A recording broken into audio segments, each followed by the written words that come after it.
ನಮಸ್ಕಾರ ಸ್ನೇಹಿತರೆ, ಆತ್ಮವು ಸಾವಿನ ನಂತರ ಯಾರನ್ನು ಹುಡುಕುತ್ತದೆ ಎಂಬ ಪ್ರಶ್ನೆ ಅನೇಕ ಜನರಲ್ಲಿ ಕುತೂಹಲ ಮೂಡಿಸುತ್ತದೆ. ಇದಕ್ಕೆ ಸ್ಪಷ್ಟವಾದ ವೈಜ್ಞಾನಿಕ ಉತ್ತರ ಇಲ್ಲದಿದ್ದರೂ ಧಾರ್ಮಿಕ ನಂಬಿಕೆಗಳು ಮತ್ತು ಆಧ್ಯಾತ್ಮಿಕ ತತ್ವಗಳು ಕೆಲವು ವಿವರಣೆಗಳನ್ನು ನೀಡುತ್ತವೆ.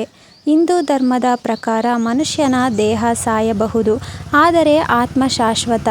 ದೇಹವನ್ನು ತೊರೆದ ನಂತರ ಆತ್ಮವು ತಕ್ಷಣವೇ ತನ್ನ ಹತ್ತಿರದವರನ್ನು, ಅಂದರೆ ಕುಟುಂಬದ ಸದಸ್ಯರು, ಸ್ನೇಹಿತರು ಮತ್ತು ಅತ್ಯಂತ ಪ್ರೀತಿಸಿದವರನ್ನು ನೆನಪಿಸಿಕೊಳ್ಳುತ್ತದೆ ಎಂದು ಹೇಳಲಾಗುತ್ತದೆ.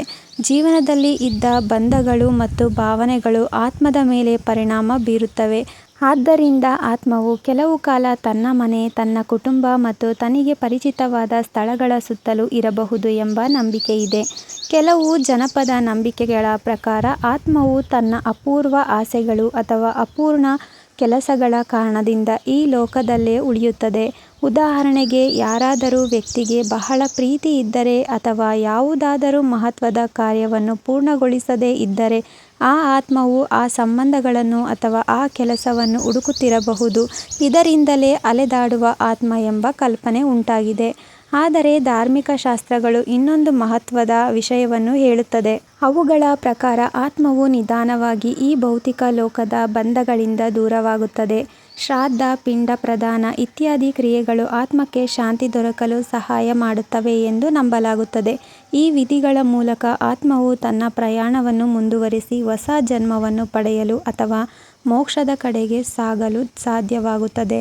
ಇನ್ನೊಂದು ದೃಷ್ಟಿಕೋನವೆಂದರೆ ಆತ್ಮವು ತನ್ನ ಮೂಲವಾದ ಪರಮಾತ್ಮನತ್ತ ಆಕರ್ಷಿತವಾಗುತ್ತದೆ, ಅಂದರೆ ಅದು ದೇವರನ್ನು ಅಥವಾ ಬ್ರಹ್ಮನನ್ನು ಸೇರಲು ಪ್ರಯತ್ನಿಸುತ್ತದೆ.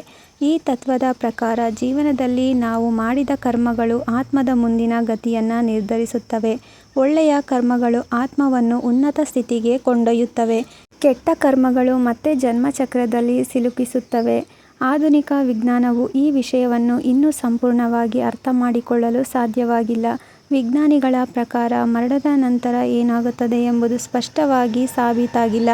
ಆದ್ದರಿಂದ ಆತ್ಮ ಯಾರನ್ನು ಹುಡುಕುತ್ತದೆ ಎಂಬುದು ನಂಬಿಕೆಯ ವಿಷಯವಾಗಿಯೇ ಉಳಿದಿದೆ. ಒಟ್ಟಿನಲ್ಲಿ ಧಾರ್ಮಿಕ ಮತ್ತು ಆಧ್ಯಾತ್ಮಿಕ ನಂಬಿಕೆಗಳ ಪ್ರಕಾರ ಆತ್ಮವು ಮೊದಲಿಗೆ ತನ್ನ ಪ್ರೀತಿಪಾತ್ರರನ್ನು ಹುಡುಕಬಹುದು, ಆದರೆ ಕಾಲಕ್ರಮೇಣ ಅದು ತನ್ನ ಪ್ರಯಾಣವನ್ನು ಮುಂದುವರಿಸಿ ಹೊಸ ದಾರಿಯನ್ನು ಹಿಡಿಯುತ್ತದೆ.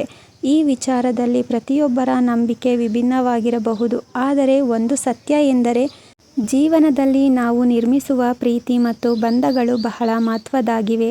ನಿಮಗೆ ಈ ವಿಡಿಯೋ ಇಷ್ಟ ಆಗಿದ್ರೆ ಇಂಪ್ರೆಸಿವ್ ಥಾಟ್ಸ್ ಅಂಡ್ ಸ್ಟೋರೀಸ್ ಚಾನಲ್ನ ಸಬ್ಸ್ಕ್ರೈಬ್ ಮಾಡಿ, ಲೈಕ್ ಮತ್ತು ಶೇರ್ ಮಾಡಿ. ಧನ್ಯವಾದಗಳು.